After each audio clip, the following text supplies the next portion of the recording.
The playoffs continue from the last great Coliseum, and a round where taming a track turns into dueling for championship eligibility.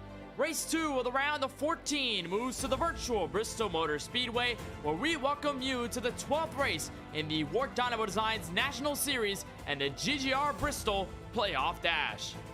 Welcome to our coverage right here on the KBueno Racing Network. We're up atop the broadcast booth here in Bristol, Tennessee. My name is Kenneth Bueno, and in terms of the playoffs, we've had one round. We had a great race at Darlington, a very difficult one for many of the title contenders. But tonight, of course, changes a little bit of the gears, turn into a smaller track, but you still turn up the difficulty when you come here at Bristol Motor Speedway, one of the 3 races in this round of 14. And last week, we took a sort of look at which drivers are going to be the favorites, which drivers were not going to be, which drivers are better at a certain type of track. This venue right here could definitely open up the possibilities when it comes down to what's really going to go down here from Bristol, Tennessee, the world's greatest half-mile track. Before we get to all the details, of course, point standings, the driver features, the grid, so many things we got to look forward to before the green flag tonight. But before we get to all of those pre-race festivities, at first, we'll take a look as to where we are in the virtual world, as we'll take a look at our KBueno track map with images, of course, provided to us by Google Earth. Bristol Motor Speedway has been a part of NASCAR racing for a very long time. Its history dating back to 1961, where it first opened to the crowds. Of course, very different in terms of its look.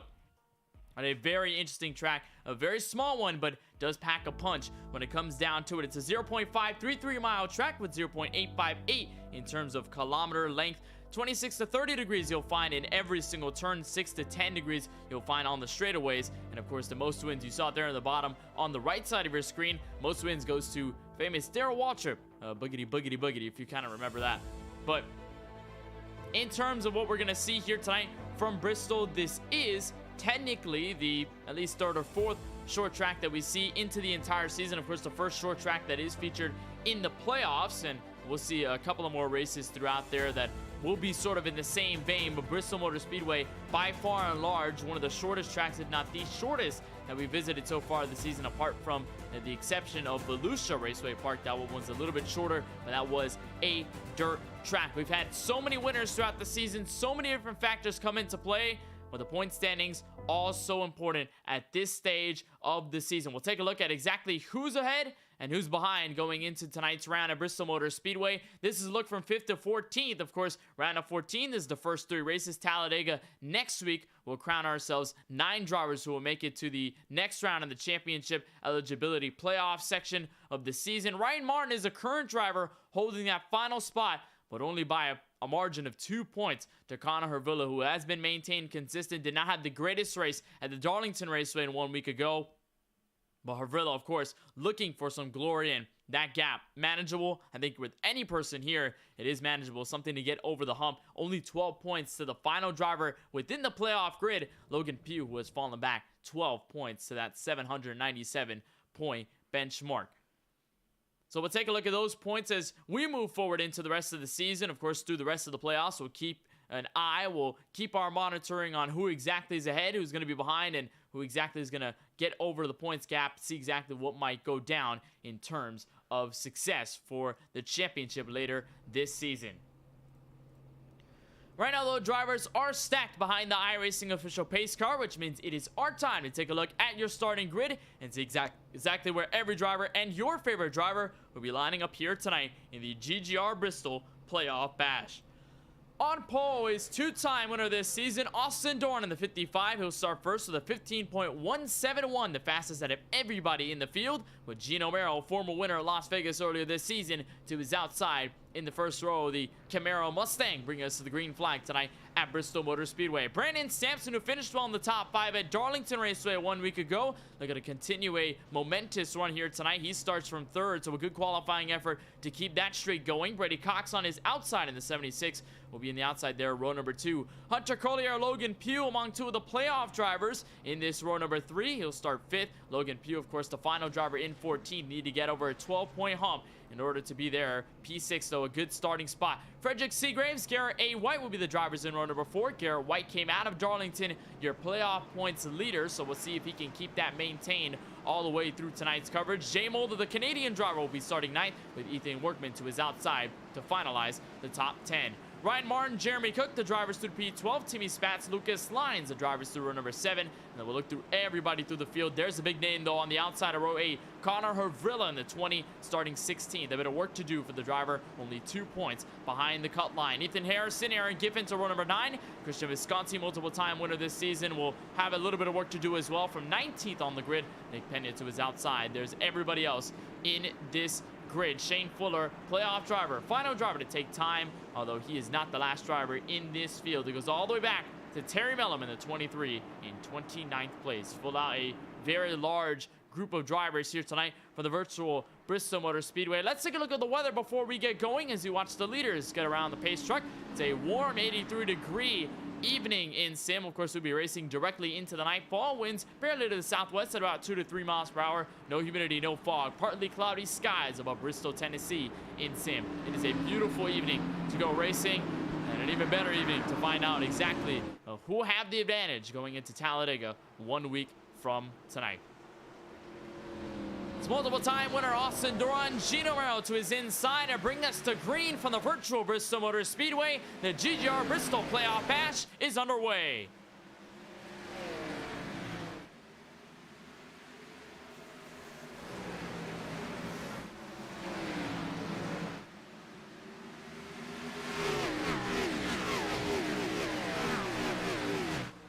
A quick lap run for the field, and an even quicker one for your race leader, who now sits the 71. Gino Merrill, the orange playoff banner driver in the Ford Mustang, will take the lead ahead. Brady Cox will move to second, but not before a caution comes out for the very first time, and it is playoff driver Ryan Martin in the 9 car there, as the pace truck will try to pick up the field. There's everybody. That's how quick things happen in Bristol. You can have a wreck, and then the field comes around in a matter of seconds. Luckily, they're able to back it down before they get into anyone else. So we'll try to see exactly what may have transpired with the 9, whether he had some help or whether this was an incident all by himself. There were some complaints tonight about the handling of the race cars at this track with this setup.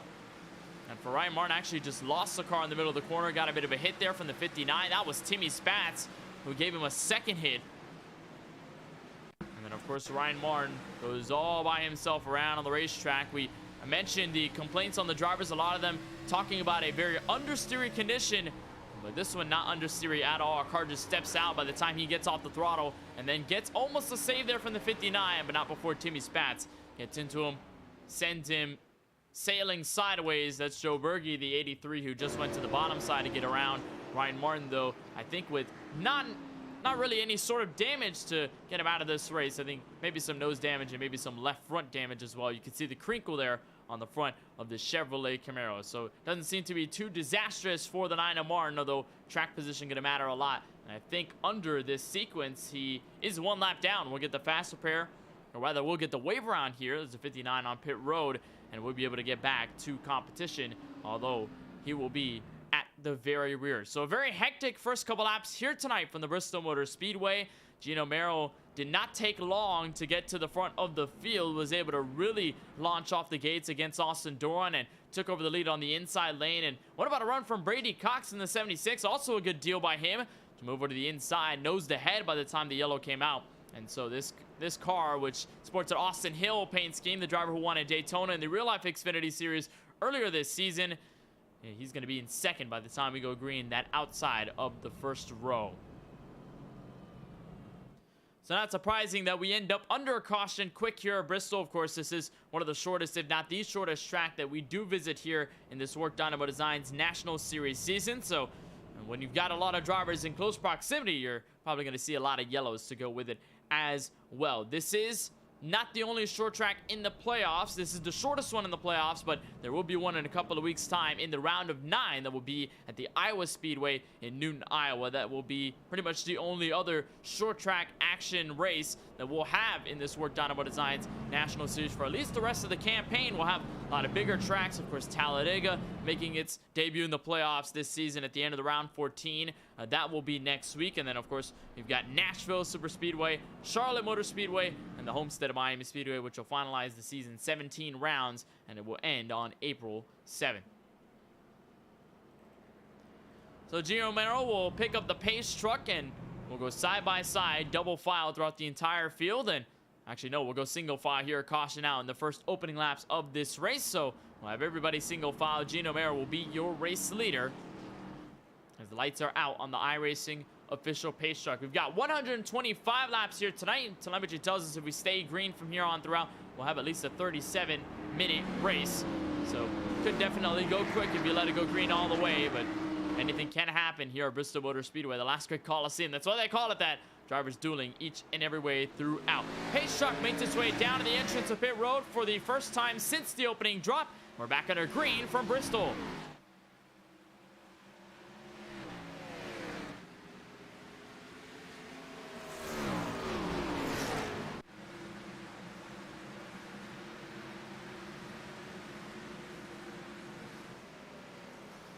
Mero already quick to the jump. He's already built about a half a second gap over the second place car, Brady Cox. Now here's Logan Pugh inside on Austin Doran for third.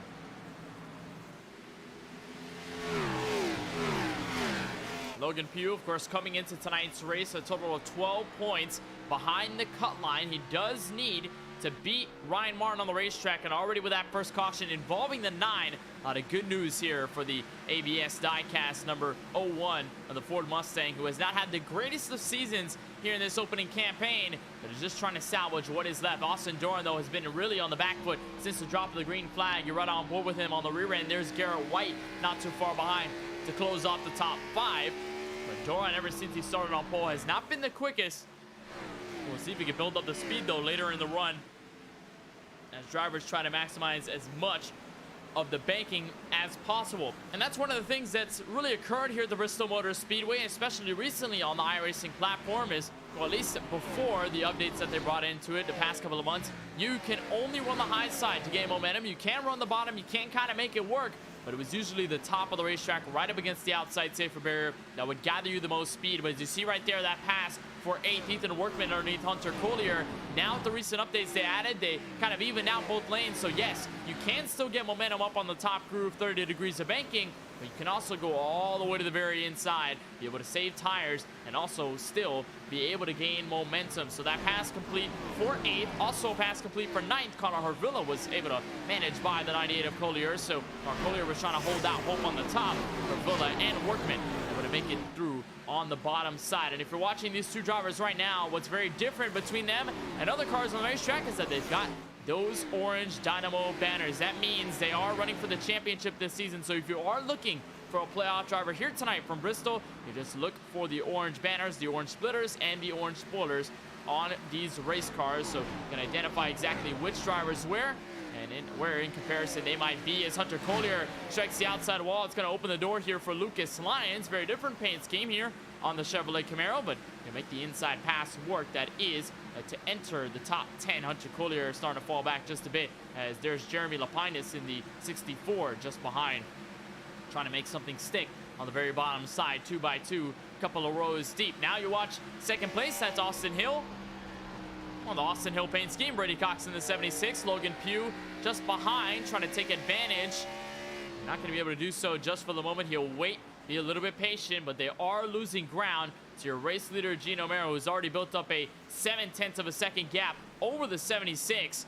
And this 71 car, very quick out the gate. This is really the night you want to have if you're Gino Mero. Of course, not involved in around 5th on through 14th. He is not one of those drivers that is in trouble per se, but he is a driver that wants to make sure he can have as big of a buffer as possible going to Talladega, because Talladega next week just so difficult to overcome without a crash happening, without some sort of thing going on that could really jumble up the playoff grid. As you watch Pugh get to the inside, big hit there to Brady Cox's machine. Almost could have been a crash there going into the corner. They seem to keep it straight, but Mero, like many other playoff drivers, at least in the case of 4th on to 1st, want to keep this gap in, want to build a momentum boost, and then all of a sudden just try to keep it hold at Talladega Super Speedway and be able to at least hold on, get into the round of 9 without any issues, and maybe have a little bit of a buffer going into the next round and potentially help their case when it comes to getting down to the championship 4.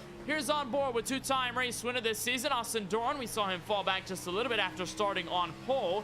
The 55 now starting to creep the gap down to 0 between himself and what is now third place, Logan Pugh. You see ducks and nose to the inside. Logan Pugh under a bit of fire here. Doran not a playoff driver, but so of course running for the win. He's won 2 races this season. His first came at Irwindale and then backed it up with another win at the Indianapolis Motor Speedway. So over the first 25, Austin Doran trying to make sure his car is set up for the long run, but he'll get hip checked there from the 01 of Pugh. He'll slide down the racetrack. He'll be able to save it, but that does open the door for playoff leader Garrett White to go to the inside for third.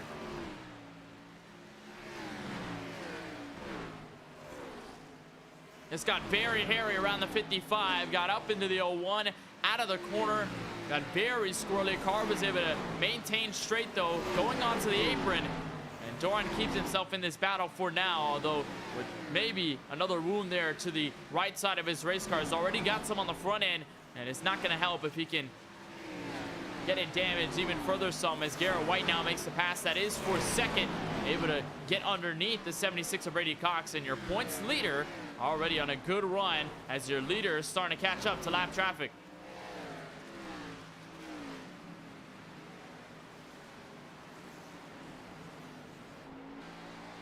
Here's a look on board with your race leader, Gino Mero. Bit of a tacky situation there. That's Legal Racing Collins, fellow playoff driver. A bit of a bump and run there coming out of turn 2. And then there's Ryan Martin just in front. That's going to be a very pivotal move right there. If Gino Mero can get in front of Ryan Martin and put him 1 lap down. Martin was already 1 down by the time we had the first caution because he was involved in it. But now that he's already 1 lap down, could go 2. And that will make things even worse as lap traffic is really going to start to play a factor. There is Garrett White going underneath lap car Racing Collins now. And he's kind of closing the gap just a little bit, setting some faster times than your race leader, but not by much as Brady Cox goes around on the racetrack. That's Conor Hervilus to give a shove. And the yellow is thrown for the 2nd time tonight here at the Bristol Motor Speedway. That's the 93, it appears to be. That is Frederick Seagraves, playoff driver in the 95. He has 5 points below the cut line going into tonight's race. And that is not a good look. Some playoff drivers already in some sort of calamity here tonight from Bristol. But it all started with Brady Cox. I think got into one of the lap cars, or at least was going side by side off of the corner before things got out of whack. You see him there defending against the 55 of Austin Doran. That is Nick Pena in the 52. And then it's just going to get hairy from there. Almost got completely turned by Doran, but off of the corner, slides up, hit check steals 1, gets into the 55, and then just goes for a sideways ride. That was Seagraves and Conor Hervilus that both got into him. Of course, all 3 of them in running for position. There's Cox again, another look at it. Here's a look from his camera. You'll see on the right side, Logan Pugh will pop up right there. There's the side check. And then the second hit, even a more brutal one there. Not as big of a deal for Seagraves, but for the 20 Hervilus, that is a large hit on the front end of his Camaro. And he already built up some damage by the time he got to the incident. So it does not help that he made it even worse. Here's on board with Hervilus as he sees the accident happen in front of him.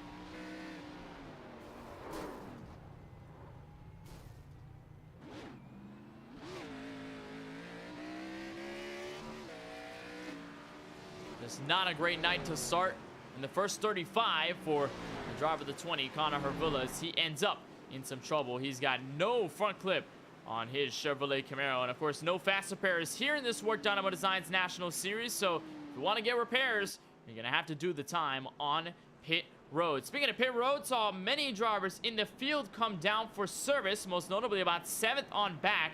Looks like Josh Patterson, Racing Collins and company, everybody from 7th to the rear of the field went down for service. Everybody 6 on through. Gino Mero, your race leader, over the first 35, have not decided to hesitate, so they will not come down for service this time through. You see Ryan Martin there on the far side of the screen, Frederick Seagraves, Brady Cox among those coming in. And so we remain under caution for the 2nd time this evening. So while we're under caution once again at lap 36 of 125, still a long way to go. Remind you that coverage of the WORC Dynamo Designs National Series and this GGR Bristol Playoff Bash is brought to you by Dynamo Designs, your one-stop shop for all of your iRacing design needs. They can cater to any style you like and can ensure you will look good on track, all starting at just $5 per scheme. Message Josh Patterson at Discord at Josh Patterson, #9212, or on Facebook at JP Designs to get him working on your iRacing design today. So one-time winner this season, Gino Merrill, will be the control car by the time we get to Green Flag Racing. Logan Pugh, fellow playoff driver, doing a good job of getting over that points deficit after Darlington 1 week ago. He'll be on the outside of the first row. Brandon Sampson will occupy third. Austin Doran will be fourth. And Lucas Lyons in the 94 has made a good charge up to the field so far. He now lines up the inside of the top 5. So pace truck will make its way back to the entrance of pit road for what will be the third time total tonight. And 71 will have the control. He will have the discretion to go up to Green Flag Racing. Does so in eagerly fashion there, going into turn 1. Gino Merrill, your race leader, is going to clear the 01 by a couple of car lengths, and everybody behind going to try to find their position.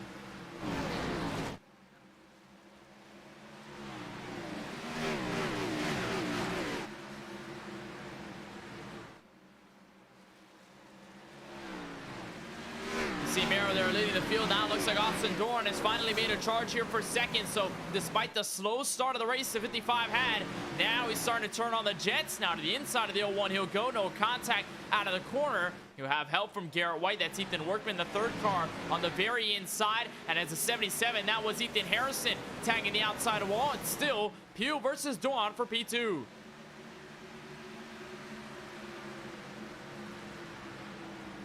Now here comes Garrett White to the inside, your pole points leader so far.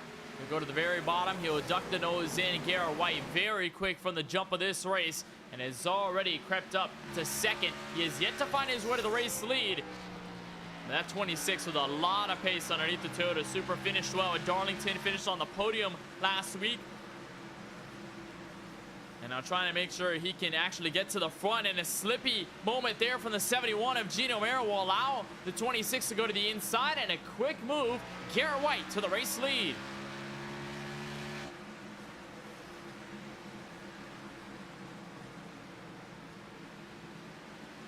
There's Doran now falling back to the field, so he went as high as second and is falling as low as 6th. That is Mason Sweet up ahead the road. Joe Berge there as Merrill seems to have fallen off a cliff. He's now falling to second, third, fourth, now just inside of the top 5 as Doran will be next to strike. Not sure exactly what happened to the driver of the 71. Maybe taking it a little bit easy here on this approach. Of course, fresh tires being into the mix as well. And Garrett White moving up to the front of the field. Workman, Berge, your top 3 as we approach lap 46.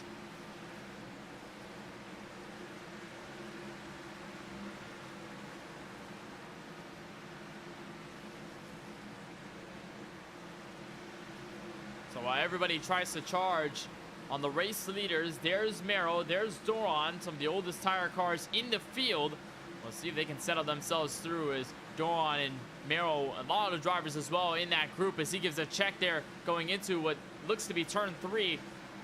And I have to play this strategy just a little bit different this time around. 55 though makes the pass quick, and so Merrill will have to fall back. He's now in 6th place and have to try and keep himself single file. Majority of the field doing just that. Not many of them going side by side. You'll see the first a really good side battle around here. This is around the top 10. That's Josh Patterson. That's Timmy Spatz. Remember, Timmy Spatz got into a spinning Ryan Martin earlier tonight on the first couple laps, but Spatz has been able to pick it back up, so he's now at the entrance of the top 10. There's Hunter Collier.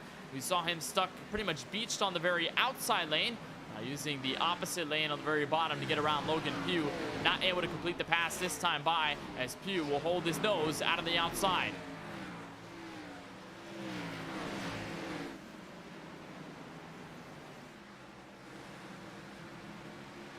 Here's Brandon Sampson, a look possibly underneath Gino Merrill. This is going to be a pass for 7th if he can make it complete. Of course, Brandon Sampson, one of the drivers that did stay out on the strategy, so really on the oldest tires of the field, along with this group just in front of him.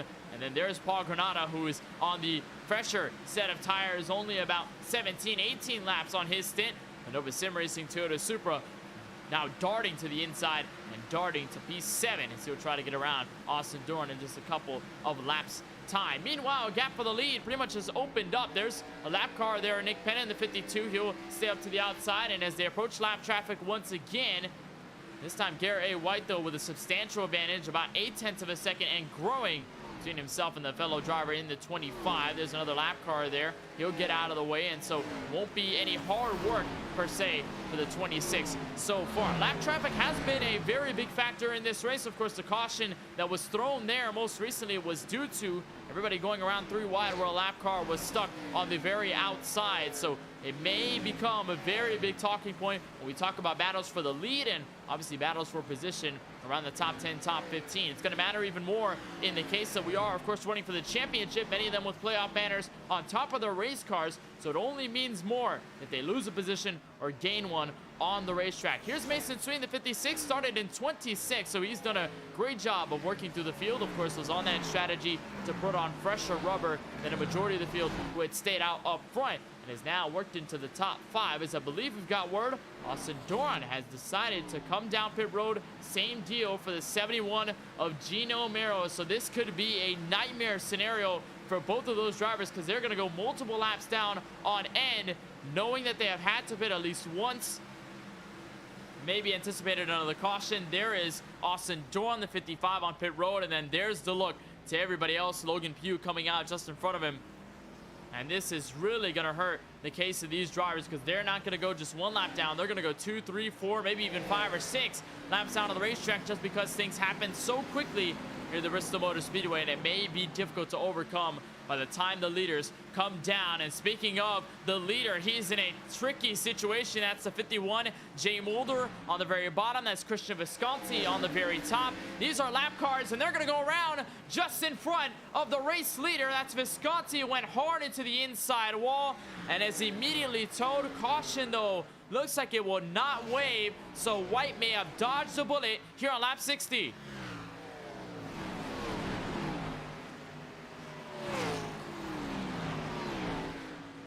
We'll look at exactly how that happened. Christian Visconti in a tough situation there. Jay Mulder caught up in the mess as well. This is a look at them coming off of the corner. This is turn 4, coming to turn 1. And it doesn't look too bad. They kind of check up just a little bit in the middle of the corner. Not a lot of space. And White could have easily been collected in that as a 51 merged up the racetrack. And Visconti absolutely nowhere to go on his end. Just, I think, yeah, got the tap there from Mulder coming out of the corner. And then Visconti went around, immediately darted for the inside wall, and then decided it was fitting enough to just alt-F forward, take it to the garage.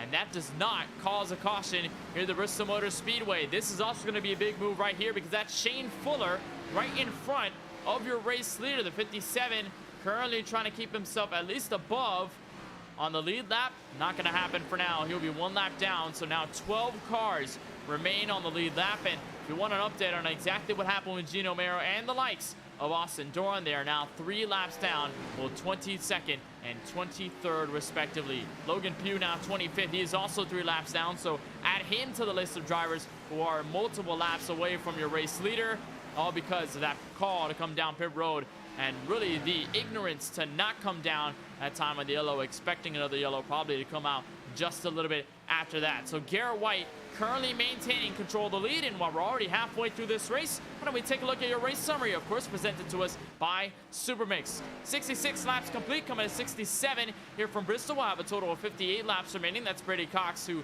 Garrett White is going around here to put him at least another lap down. We've had a total of only 1 lead change, and that was between your race leader, Gino Mero, and then your new race leader, Garrett White, who has since taken control by full force. And we've only had a total of 2 cautions for 10 laps on the racetrack. That's your race summary presented by Supermix.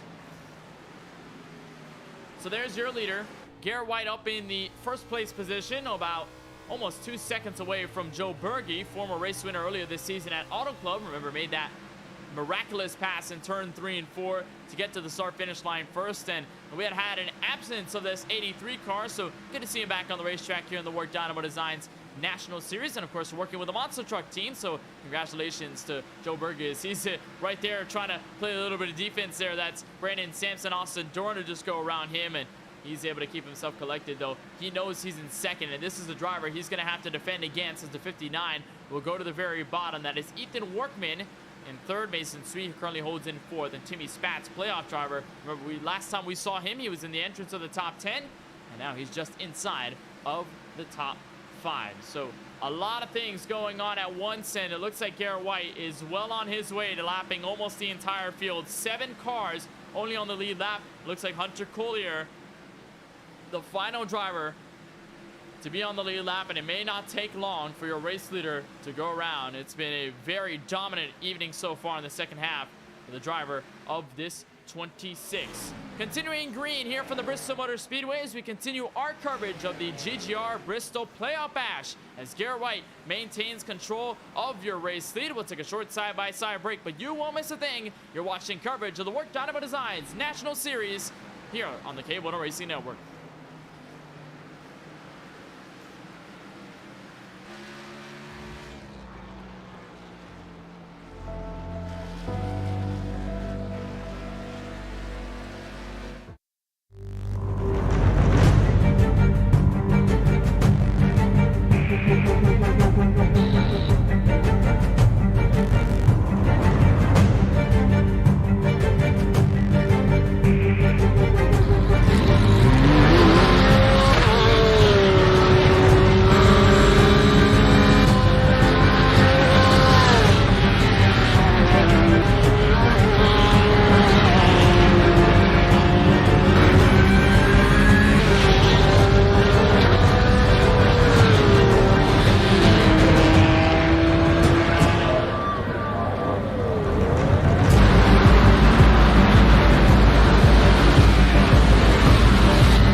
Back live from the virtual Bristol Motor Speedways, we continue our GGR Bristol Playoff Bash here in the second race of the round of 14. You just saw it on the top of your screen while we were side by side. Caution flag is waved for what looks to be the third time here tonight. We'll try to find out who exactly might have been involved in this recent affair. May have been, I think, one of the spinners in the field. We'll try and exactly track down who it might have been. This is Jay Mulder here.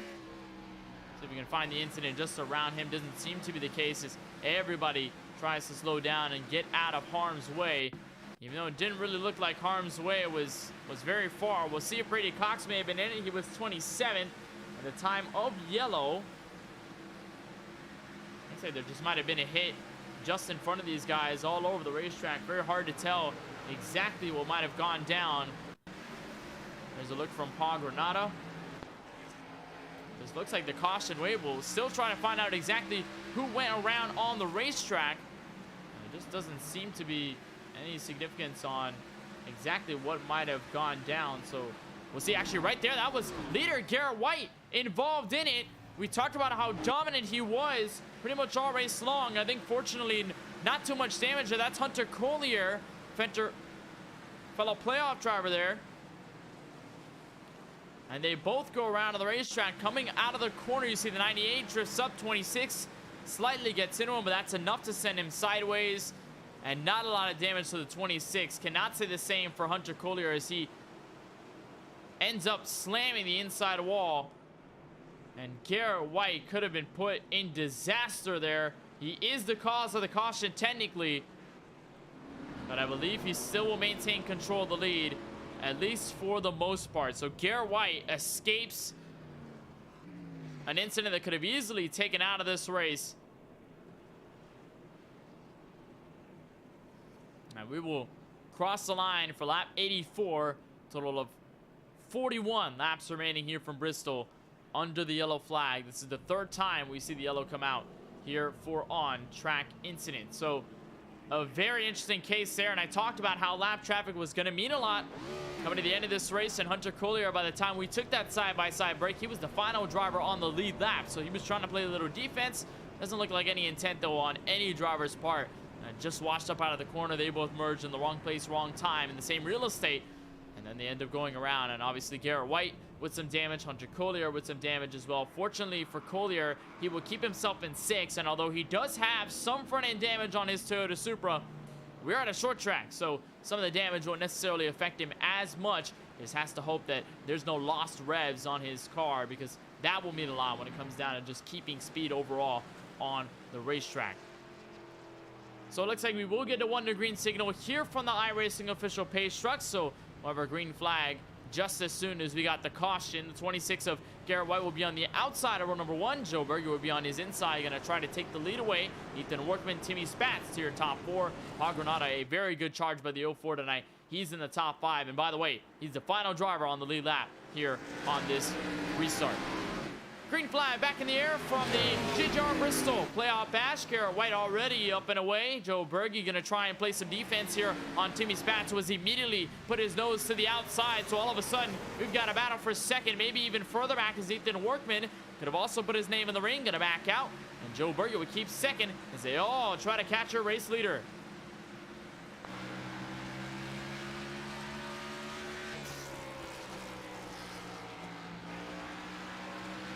So you look there from Garrett White as Berge tried to duck his nose underneath. There's Paul Granada, who's stuck in the midst of all this traffic, gonna try and get around. Remember, I mentioned just before the restart, he's the last driver on the lead lap, and these are all lap cars he's trying to get by. That's Brayson Collins. There's Mason Sweet just in front of him. He needs to catch up to Timmy Spatz, who's up fighting for the lead, a couple of cars ahead. And Granada just stuck, trying to move his way to the inside. Gonna try to weave his way through traffic as everybody 6 on back will aim to unlap themselves on track. First car that needs to do it, though, is Mason Sweet as we cross the line for lap 90 of 125. Coming down to the final 35 laps, and we have a battle for the race lead. Here comes Berger to the inside of Garrett White. Good move off the corner by the Nova Sim Racing Toyota Supra, and he'll drift up the track to move Garrett White up a groove or two, and they'll stay door to door. This could open the door for Ethan Workman, who's just right behind in P3, but Joe Berge gonna crisp in ahead for just a moment. White maintaining on the outside. Non-playoff versus playoff driver here at lap 91. And that's officially clear for the lead out of the corner. Joe Berge, your second lead change of the night here from Bristol. And now it's all about what Garrett White can do in second. Remember, Garrett White is the race leader in terms of the points. So in terms of the playoffs in the top 14, he has nothing to worry about. He's rather comfortable going into Talladega 1 week from tonight. He may get a little uncomfortable here as the yellow flag comes out. Looks like a possible incident with Lucas Lyons near the rear of the field may have been it, as the car looks like it is completely skewed going into the corner. And Lucas Lyons with a different look tonight. Unfortunately, some hardships happening to him at this stage of the race. So try to see exactly what might have caused it, whether he had help or whether it was an incident on his own doing. And he went for a ride there on the safer barrier. You see him up there on top of Mason Sweet. And the contact happens right there. He gets set up in the wall, gets set up again, and the third time puts him on 2 wheels. I don't know if I've ever seen that before on the iRacing service, but Lucas Lyons goes for a grind on the outside safer barrier. And you could already tell by the time it drops on all 4s, that car is completely skewed up. That is suspension damage to the max. And Lucas Lyons may have a long time spent on pit road trying to fix this race car up. You see here on the onboard cam, just trying to hold up the outside, and we've seen this already so many times. A lot of them not happening at the entrance of the corner or in the middle, or from drivers getting the bumper. It's mostly because of space that they give each other off onto the straightaways. So right here, go on to the 6 to 10 degrees of banking on the straightaways, back to the 30 degrees up on the way top side of the racetrack. And then right here as Sweet goes to the inside, slight contact, slam on the wall again. And the third one, just the one that does it for him, goes for a ride, faces the world sideways for a minute, comes back down on all 4s, slams the wall for another time. And then you can see just the steering bent toe knocked out completely on his Chevrolet Camaro, and so Lucas Lyons will try to diagnose this and maybe get it fixed, as he's now starting to limp down pit road. That is another car just in front of him. That is Caden Rife, and the number looks to be 79. Ford Mustang did very well last week in the Darlington Raceway, and we'll see exactly if Lyons can continue through this race. So under that short run under the green flag, looks like Joe Berge was able to find his way to the front. Great move so far by the 83 to get underneath Garrett White. But now the question is, can Garrett White get back to the bottom and be able to make that pass and potentially keep this race even for the lead? There was a change for third. I did mention that I believe Ethan Workman was holding in that third spot. It has since changed a little bit. Timmy Spatz, playoff driver, he is now in third. Paul Granada is just behind in fourth. And Brayson Collins, who is on the lead lap, he'll be in fifth. Looks like Ethan Workman is the final driver there on the lead lap, as Workman will try to get back in position. So maybe not just an error here on my part, just an error on timing and scoring, as Workman will try to single file himself back out. Looks like this will be fifth, as he's ahead of Logan Pugh. Logan Pugh, I believe, a couple laps down on the racetrack. From that pit stop under green flag circumstances, he's now 19th. So with this caution, opens up at least the door for one driver to get into the lead lap. Of course, mentioned earlier on the restart, we had about 5 cars running competitively for the race win. Everybody else was 1 lap down or more, and that does matter in terms of the playoff situation, because they've allowed guys like Timmy Spatz, who was 7th going into tonight's race here at Bristol in terms of the playoff group. He will be able to hold on to his lead significantly if he can keep himself ahead of Brayson Collins, who's kind of on the edge when it comes down to that top 9 and the top 14 in comparison. Conor Hervilus hasn't had the greatest race tonight, so he's going to fall out of points. I think the only other driver that can really make a run is either Logan Pugh or Hunter Collier. Hunter Collier with the best shot. He is 1 lap down. The first car 1 lap down in P7. We'll monitor that as soon as we continue on through tonight's race, which is starting to dwindle down. Lap 99 on the cars. Joe Berge, quick up and away.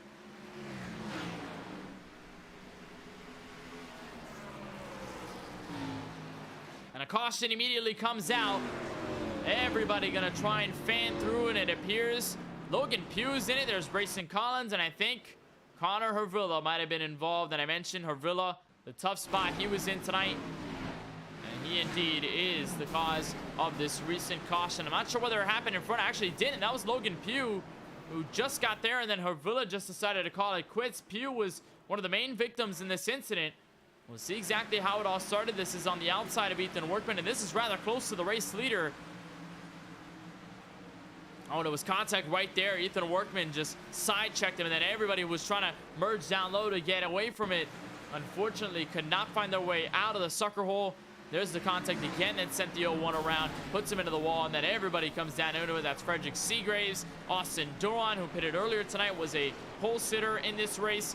There's TJ Lair in the 85, who gets a second here. Brayson Collins, who somehow comes to a complete stop before it all ends. You're right on board here. There's the contact. And then Logan Pugh just trying to hold on to the race car, but everybody comes piling in. And this track, not wide at all. It's a short track for a reason. And so when one car goes around, we've got 1 or even 2 cars that go sideways. It is still very hard to get around them. And then you can imagine 4, 5, or 6 cars that start piling in. And then that's pretty much a roadblock. You've got absolutely nowhere to go. So unfortunate for many of those competitors who, a lot of them had strong cars. Of course, mentioned Logan Pugh, how good he was tonight. Same deal for Austin Doran in the 55, who is still in this race for the most part. He is now in 9th. That car is severely torn up. Of course, Ethan Harrison in the 77, his car all messed up on the front end, some on the rear, but pretty much maybe some significant engine damage to his Toyota Supra. And of course, you look at Frederick Seagraves, who came into tonight -5 on the blocks. He's 13th. Just a big mess on the racetrack, as there you see a good amount of the drivers coming down pit road. That's Aaron Giffen. There's 59 car. There's the 85 TJ Lair, the 79 of Caden Rife, and 18th Jay Mulder, Ethan Harrison. Rather, not Ethan Harrison. That is Brandon Sampson just behind the 996. And so they will all take a trip down pit road. So that leaves 7 cars on the lead lap. We talked about Brandon Sampson, who just went down pit road. He should be now the last car on the lead lap. Got the wave around, but he's going to come in for extra measure. Maybe some extra 4 fresh Goodyear Eagles and maybe some fuel to get to the end. But looks like fuel not going to be a very big concern here, especially after the first pit stop on the first round of caution. So we would go at least the next 22 laps without any drivers worrying about fuel. So Joe Berge will hold control of this lead. We'll see if we get the lights out on the iRacing official pace truck this time by. And it'll be 2 Toyota Supras up at the front. Joe Berge, not a playoff driver this season. Of course, hasn't attended as many races to get in. Was slightly below the top 15. Of course, that win at Auto Club helped him dramatically. But, of course, so with him having a little bit of an absence from Auto Club to tonight, obviously not going to be able to compete for the championship this year. But still, very great run of the season so far by Joe Berge. And that race win out of turns 3 and 4 at Auto Club proved us just how good he can be, especially in the clutch moments. We'll see if he can keep clutch in the final 21 laps in this race. It will be a single file restart. We had a caution under 5 laps after the green flag was waved, so we'll be single file from first all the way through last. Green flag back in the air. Joe Berge up and away very quickly. Garrett White not really able to contend against it, but Paul Granada may have a say here. He moves to the inside for P2.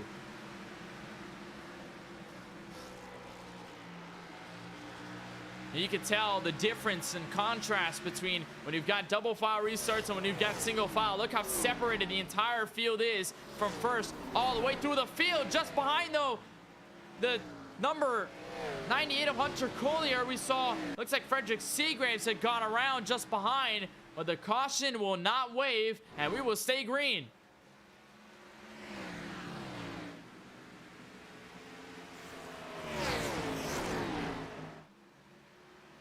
Berge trying to hold on to what's left. Meanwhile, you watch this huge gaggle of cars. That's 6th place Ethan Harrison. That's Shane Fuller. There's Caden Wright from the number 79. Austin Doran. These are all lap cars on the racetrack, by the way. And Workman just trying to find his way through. He does not want to be in this mess, and he may not want to be involved in a potential caution that could come out. Fortunately for him, he's able to get by. Caden Wright will hold on back. That's Josh Patterson in the 0-2. Not before Workman hits the outside wall, and it will allow Caden Wright to come back underneath.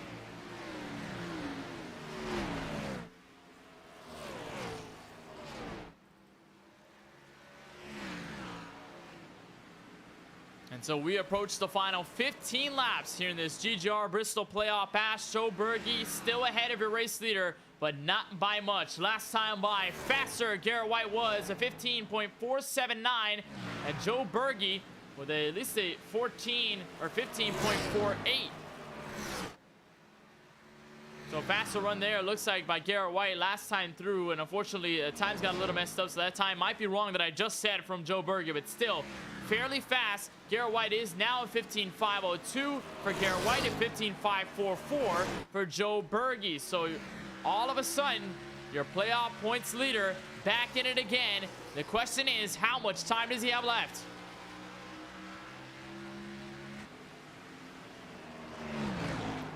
There's a pass for third in progress. Paul Granada defending against Timmy Spatz. Caution flag will wave once again. And that's a big stack up. Looks like Jay Mulder was getting out of it. That's Nick Penna on the inside. And the 52, it's been a rough race for the body armor Ford Mustang tonight. And it looks like he was caught up in this incident here, and it involved a lot of cars as well. Take a look at the replay, and I think I mentioned the fact that Ethan Workman did not want to be a part of a big group of cars because of what could happen. And that's exactly the result over there. Shane Fuller completely drifting into the wreck. The 59, that's Jeremy Cook who got into it, but you see it started with Penna as he drifted up into the wall, came back down the track, and then tagged Cook in the rear end. Absolutely nothing the 59 could do. Just has to hold on. You see the 52. You'll see it here. They come out of the corner. 52 will drift up.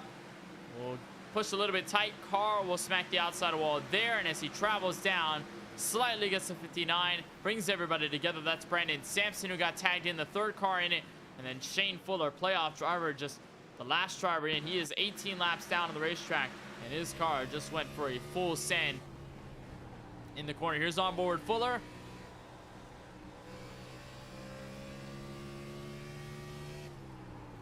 It starts, and the car just steps out away from him. And that was something a lot of drivers were talking about in the Discord chat prior to tonight's race. As it looks like Fuller may have struggled in the same way that Lucas Lyons did earlier tonight. And the fact that they now have heavy suspension damage, and Fuller going to try to do something on pit road to try and mediate what's going on in his race car. But this is a problem that a lot of drivers express, apart from the fact that this car is set up very tight. It also snaps loose at the entrance of the corner when you get off the throttle and hop on the brakes. So unfortunately for Shane Fuller, his night gone from bad to worse all the way back in P23.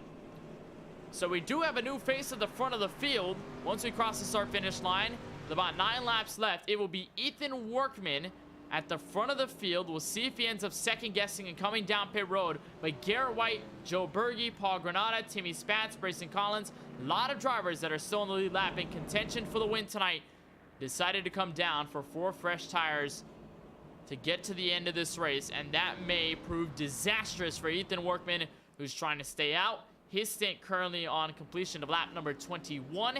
So not as big of a difference, but it's still going to matter a lot here at this Bristol Motor Speedway. Brandon Sampson, also another driver, looks like who did stay out on the track. But with the way Sampson's car is right now, based on that last incident, it looks like maybe Sampson might not be as competitive as he would hope to be here in the last laps of this race. So that pass on pit road, very big for the driver of the 26, Garrett White, who got around Joe Berge on his stop. It was a 14.4 second stop for White, but it was a 14.6 stop for the driver of the 83. So that 0.2 of a second different matters a lot, and it may matter even more by the time we get to this green flag. It's going to be Ethan Workman and Brandon Sampson up at the front rows. Sampson trying to stay out on damage to hold hope for a good finish or win tonight if he can keep it clean. Ethan Workman, of course, staying out on strategy, trying to grab his first win of the WORC Dynamo Designs National Series season. Only driver within the top 5 to have a win this season is the black, white, and blue 83 Toyota Supra of Joe Berge, who sits on the outside of that second row. Pace truck makes its way down. Could this be the final restart? We'll see. Inside lane gets the good jump. Outside lane hiccups. We're back under green from Bristol.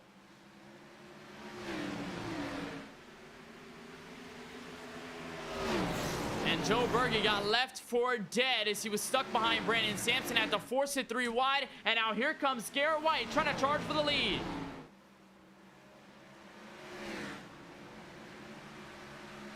Not going to have enough firepower. Will try to duck to the inside to put his nose in. And Joe Berge trying to follow suit behind. Side by side for the lead with 5 laps to go. And now what does Workman do here? Does he play defense on Berge? Does he try to roughen up Garrett White? Answer seems to be none of those options at the moment, as he'll get tagged in. Inside lane for second. 4 laps to go here from Bristol. Berge trying to knock it to the inside of the race leader. Garrett White trying to do all he can to play defense and at least hope that a yellow flag does not come out. Everybody 5th on back, trying to fight for what's left. Collins just got by Timmy Spatz on the racetrack here. That was a pass for 5th. As Garrett White tries to hold on. Joe Berge not too far behind. This time, 2 laps to go for the last great Coliseum.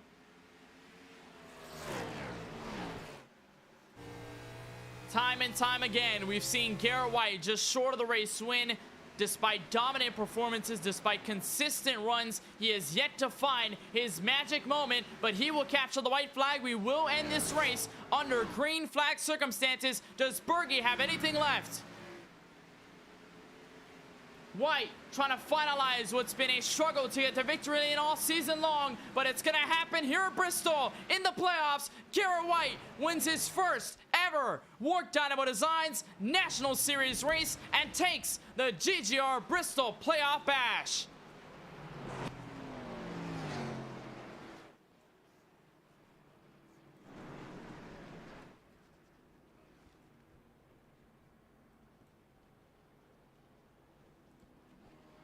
Garrett White comes to victory lane. And we talked to him last week, said, or at least insinuated he was a little frustrated not getting to victory lane and coming up just short once again. But this time, it will not happen. He will finally capture a win that he's been looking for all season long. And he will burn it down from Bristol. There's Ethan Workman, who, despite being on old tires, managed to hold on for 3rd. We'll talk to White. We'll talk to Workman. We'll also talk to Joe Berge, who comes home in second. But the two drivers will nose up against each other and do a double burnout. Here tonight from Bristol, Garrett White, your race winner for the very first time this season.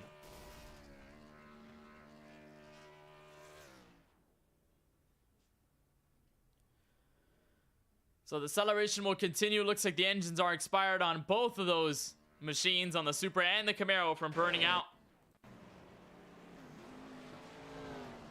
But Garrett White becomes a first-time winner in the WORC Dynamo Designs National Series here tonight from Bristol. We'll take a look at your full field results, see exactly where everybody finished at the end of 125 laps. We were able to finish this race under green. Garrett White, a lot of frustrations over the campaign, but in the playoffs where it matters most to get into the round of 9 and potentially get into the championship 4, he finally grabs his first checkered flag. Joe Berge, with a great run all the way throughout this entire race, especially in that second half, was putting the fight up to the race leader for most of the evening, although he came just short in the final laps in second. Ethan Workman, who stayed out on old tires, trying to hold out that something could happen in the final restart. It went well for him. Not a race win, but it is a third, and that obviously going to make him very happy here at the end of tonight's race. Paul Granada, we didn't really talk about him all much through tonight's race, but the 04 Toyota Supra ends up in P4 tonight. Brayson Collins, your league owner in the 5 car, ends up capitalizing the top 5. A very solid run for Collins after a couple of weeks of frustration. Timmy Spatz in the 44 playoff driver, I think will be able to manage himself over the hump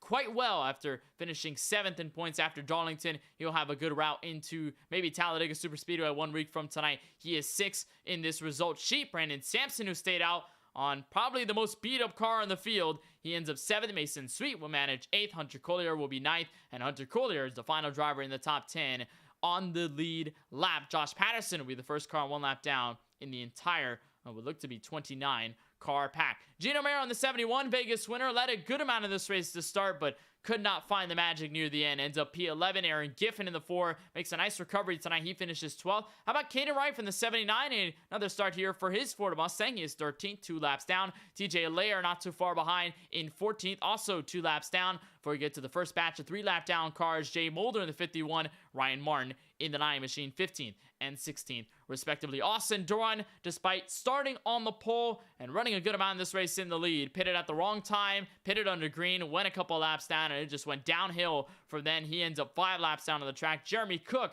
in the 59, not a great night for the DLP car. He is 14 laps down at the checkered flag. Nick Penna, Frederick Seagraves, the final drivers within this top 20. And look at everybody through the field. A lot of big names that got taken out of this one early. Of course, Ethan Harrison, very good through tonight's coverage, but just got caught up in too many incidents. A lot of them not his own doing. He ends up 21st. Brady Cox, a solid run for the 76 to start. Just not where he wanted to be at the end. 22nd, Logan Pugh, same deal for him. Found himself in the same situation as Austin Doran, pitted under green, went a couple laps down, and it just did not go in the positive direction from there. 23rd for the 01 tonight, Conor Hervilus, who was a total of 2 points to Ryan Martin. I think he may be able to maybe beat him out, just depending on where everybody comes in, but just not a good night overall for the driver of the 20s. Shane Fuller, also not a great night for him either. He ends up in 25th. Lucas Lyons is 26th. Jeremy Lapagnas in the 64 is 27th. Terry Mellum and Christian Visconti round out your full 29 car field. So that does it for the entirety of the results, but it is time to talk to a winner. Garrett White, for the first time this season, able to hold off the traffic, hold off the madness, and he now wins here tonight from the virtual Bristol Motor Speedway. It'll be our time to talk with the driver of the 26. Garrett, I know this one was long in the making. So many times where you've expressed your frustration, expressed the emotions of getting close but not quite being there, and now you can finally call yourself a WORC Dynamo Designs National Series winner. How does that feel, first of all? Oh my gosh, it feels so good, man. This is a long time coming, as you said. A lot of heartbreak and just keeping my, I don't know what to think right now. Just keep my head held high and just running these races. I knew we eventually would win, and to do it at my hometown track. I live, 20 minutes away from Bristol. It's just amazing.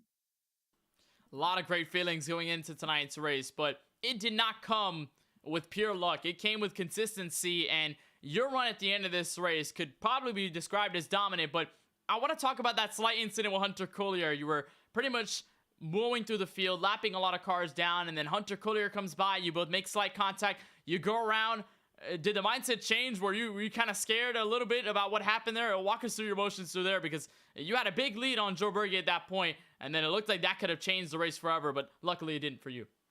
Oh yeah, definitely. My heart stopped when I was sliding down the front stretch. Just first off, trying to keep it outside or out of the outside safer barrier, and then making sure no one hit me as I was stopped on the straightaway. But yeah, that's just Bristol. You're never out of trouble, even as a leader. You're always passing cars and stuff, and that was just Bristol.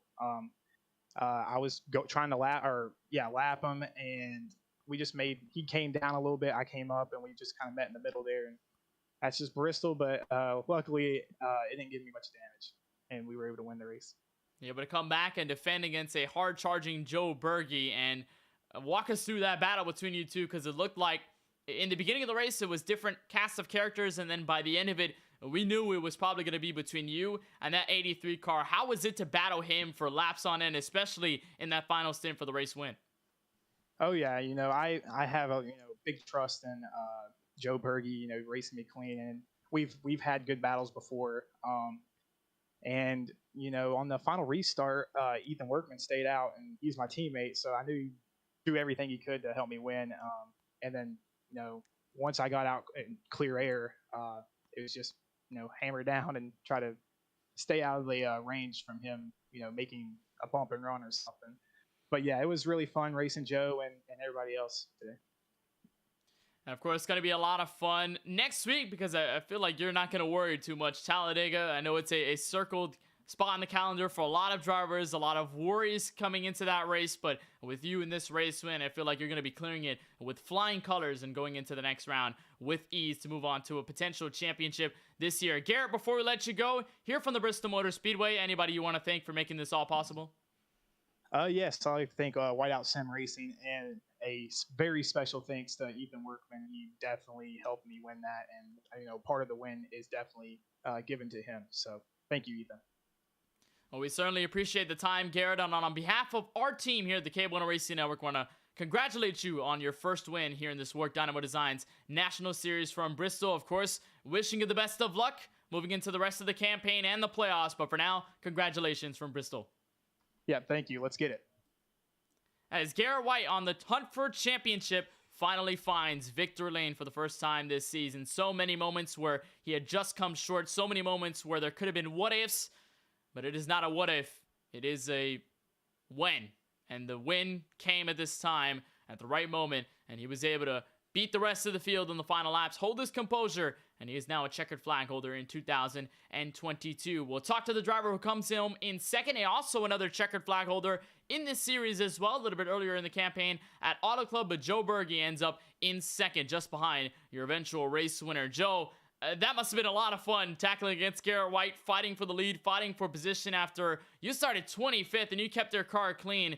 What seemed to do it for you here at this track, especially with the race length? Oh, okay. First of all, I gotta say, surprise, I'm back. Hi. And I honestly wanted to lose that race to nobody but Garrett, because he deserved it more than anybody. But I came into this race. This is the first race I came back to, ever. I haven't been on the sim since I've been home for the last 2 days, and this was the first race I ever did. I thought coming into this race, I just want a top 10. I just want to finish. Then we ended up in second. I don't know how, but I think just biding my time for the most part, just trying to cut through the traffic, because I knew we were going to be good if I just saved my tires as well as I did. And I think the strategy we pulled couldn't have gone any more perfect. I think just if I could have changed it, or if anything could have changed, it could have been that last restart because of Ethan and Garrett being perfect on the inside. But I mean, I'd be a hypocrite to say that was a stupid move, because it honestly wasn't, and because I did the same thing with Paul literally like 2 or 3 restarts earlier. So it's all good racing. I had lots of fun racing Garrett. He's one of the best guys to race against. And I can even say that was kind of redemption for Auto Club, since I kind of booted him out of the way going into one, but yeah, honestly, he's one of the best guys to race against, and I honestly couldn't have asked for any better of a result, especially for my first race back. Especially a lot of things going into what was that small absence, and then he came back after the race win at Auto Club. I think it definitely means a lot. And obviously, on behalf of our team, welcome back. It was good to see you back on the racetrack, because I came into the session, looked at the name Joe Bergen, and was like, oh wow, he's back in it. And he's how we're gonna see him do throughout this entire race. And it looked like you just had speed from the get-go, despite starting in 25th. And this track, of course, a lot of drivers in the Discord chat prior to the race start and prior to even practice beginning, a lot of them complaining about a lot of understeer, a lot of oversteer snap going into the corners. What did you seem to feel in your stock car as you moved into the race, especially over that stint where we had quite a long run on the tires? I mean, yeah, it was a lot of oversteer. Whenever you tap the brakes going into the corners, and then if you went up a little too high, the car would have just completely went tight. It was mostly worse in 1 and 2, but I mean, I think as the night progressed, it got a little better. And I think just trying to be easy on the gas, trying to stay in line, trying not to run where everyone else is. I think that's really what saved me. And I think just trying to cut my way through the field, trying to be careful, because I didn't try to make aggressive moves. I mean, it may have seemed like it from the broadcast booth. I have no idea, but I was trying to be easy on the gas going in, trying to let off really early to be able to make sure some people went by me, and then I'd be able to get past them. So it did kind of get better throughout the run, although it was getting tighter. Especially that long run went on, that's when it really got tight. My right sides were pretty worn by the end of that stint, but I think it loosened up a lot more if you just stayed on the if you stayed off the gas, didn't hit the brakes that much.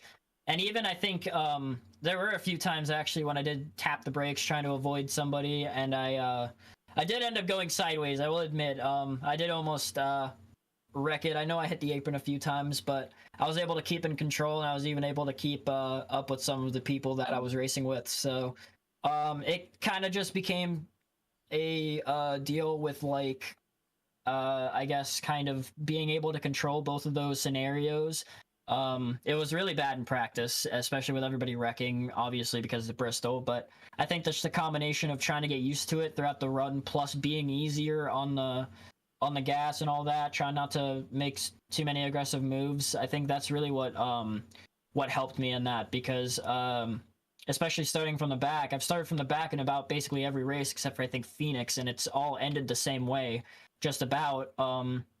I'm able to cut through the field pretty nicely because I know how to save tires in the middle of the runs, but it's just playing that tire game. It's really the biggest thing when it comes to anything on oval. It's just save your tires. Don't try to run too aggressively, unless it's near the end of the race. That's probably the only time I'd say to be aggressive. So just basically that mindset of I just need to save the tires, make sure I don't hit anybody, don't get too much damage. That's about it. So were you able to hold it on clean? And I'd say this is one of the most spotless race cars that's in this race all night long, despite in the middle of the field, moving through most of the drivers and then coming up to the front. That is the spotless Toyota Supra. So I'd say, hey, even with the clean car, even with the finish, just a lot of success overall from Bristol. And I know obviously you spent a lot of time with the monster truck team you've been working for. That's the reason you were absent from Auto Club all the way until tonight. And of course, we obviously hope you had a lot of fun, and a big congratulations on that opportunity. But are we going to expect to see Joe Berge back on track for WORC Racing anytime soon? Yes, I'll be back for the future. I don't know what the right word is, like that saying, but yeah, I'll be here for the future. Going out of the broadcast a little bit, I'll talk to you about that later if you're interested, because that's a whole rabbit hole that I can go into. But I obviously want to thank my sponsors, Nova Sim Racing, Red Bull, Ronald McDonald House Charities. Got to thank Paul Granada for giving me the opportunity to race this car and race for this team, represent, be able to run up front with these guys. I don't think I've run up front as much time in this league as until now. And I'm glad to be representing Nova Sim Racing in that. Thank you to my teammates for being able to stand me in the Discord. Thank you to people like Garrett Hess, Haley, all them people for supporting me all the time and just giving me more motivation to keep doing this, keep trying to get better at it, just motivate me in general. So I can't thank them enough. And thank you for broadcasting this, obviously. Thank Brace and Collins, all the admin team, everyone here in WORC for putting on an amazing showing like always. And it's always good to have a good result. And it's great to talk to you all the time, especially because I'm getting up here a lot more and more now. I think what's special to me more or less is that I'm glad that not only did I get a good result in my last race for a while, but my first race coming back, just getting this good result. It would have been good to get a win, but I'm glad I lost to Garrett. If I wanted to lose to anybody, I wanted it to be Garrett. Certainly a lot of positives coming out of Bristol Motor Speedway, no doubt. Joe, on behalf of our team, I want to congratulate you on the second place finish. Of course, we appreciate the time, and it was great to see you back on the racetrack. Hopefully, we get to see you more times throughout this WORC Dynamo Designs National Series season. Again, congratulations from Bristol, and we hope to see you soon. Yep, thank you. Hopefully, since we're at Talladega next week, I'm going to hope I don't end up in the catch fence, but we'll see what happens. I won't be mad if I am, as long as it's good racing. Well, that is Joe Berge, who comes home in P2 in the 83 Nova Sim Racing Toyota Supra. He ends up just behind your race leader. It was a great battle between himself and what eventually would be third place, Ethan Workman, who got close to the win earlier this season at Atlanta, ends up on the last step of the podium tonight from the last great Coliseum. Ethan, a lot of things going into this race and a lot of bouncing back in the middle of the field to the front of the field, a lot of great racing on your behalf. And then came that call to stay out on pit road. What came behind that call despite everybody behind you coming down pit road? That call, I had no tires left, so I just pretty much had to stay out right there. And coincidentally, my teammate was going to start behind me, so that just suited out perfect for both of us. Well, certainly it went well for you. I wasn't expecting a no tire call because you didn't have any tires left. But still, at least a call that definitely paid off on your end after starting 10th. It looked like a lot of speed in this car, and we've seen speed from you over the course of the season, but at many different tracks, of course. Obviously, Atlanta earlier this season, I can recall a couple of moments where you ran well. Did Bristol kind of fall into your wheelhouse, or was it just a magic moment throughout the entire night? I mean, I was just looking for a top 10 finish. I wasn't expecting a podium at all. But that strategy call on that first caution with me and G-Man, or me and Garrett A. White, like, we weren't expecting the whole race to go green most of the way. But it did, and that just played straight into our hands. It went well, no doubt, for you in the end, and you were able to have a great battle in the last stint of the race there with Joe Berge before, of course, guys went to the finish. You crossed the line in P3. But now, we open things up 1 week from tonight. Instead of a short track where contact is imminent, we go to another track where contact is imminent, but it's way bigger. Talladega Super Speedway. What are your thoughts going into that race? Oh, I think Dega's going to be really fun. But see me up front a lot, just because I have nothing to lose that race. Well, we certainly like to hear that. We know Talladega is either circled with drivers who want to be there because they want to run up front, or drivers who are a little worried. And fortunately for you, of course, not in a playoff situation. You've got none to lose. Of course, a lot of great things going into Talladega next week. Ethan, before we let you go, on this third place finish from Bristol, anybody you want to thank for making this all happen? I would like to thank Whiteout Sim Racing. I would like to thank my teammate, Garrett A. White, for the great strategy call throughout the race. And congrats to him on the win, most definitely. And I think that was his first win this season, if I'm not wrong. And it was very well deserved. And I would also like to thank Dynamo Designs for making my car. And that's pretty much about it. We certainly appreciate the time, Ethan. And of course, on behalf of our team, I want to congratulate you on the third place finish here tonight from the last great Coliseum. I know it's going to be crazy next week, but I know you're going to be all in for the fun. Again, congratulations tonight. Hope to see you at Talladega 1 week from tonight. Yep. Thanks for the broadcast.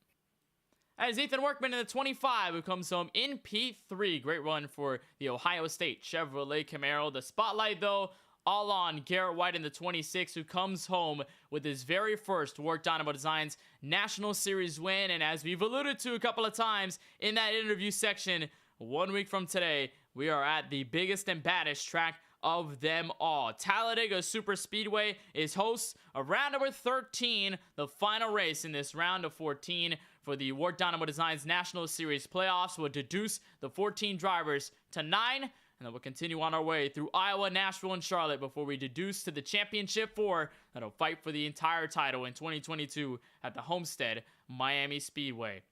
So that does it for us here on the KBueno Racing Network. Of course, if you want to know more, if you want to find out more about where this series will head in the rest of the season, 1 week from tonight, March 10th, 2022, same time, same place, 7 p.m. Eastern, right here on the KBueno Racing Network YouTube channel. You can catch round 13, final race in the round of 14 at Talladega. But for now, Garrett White is a race winner for the very first time this season.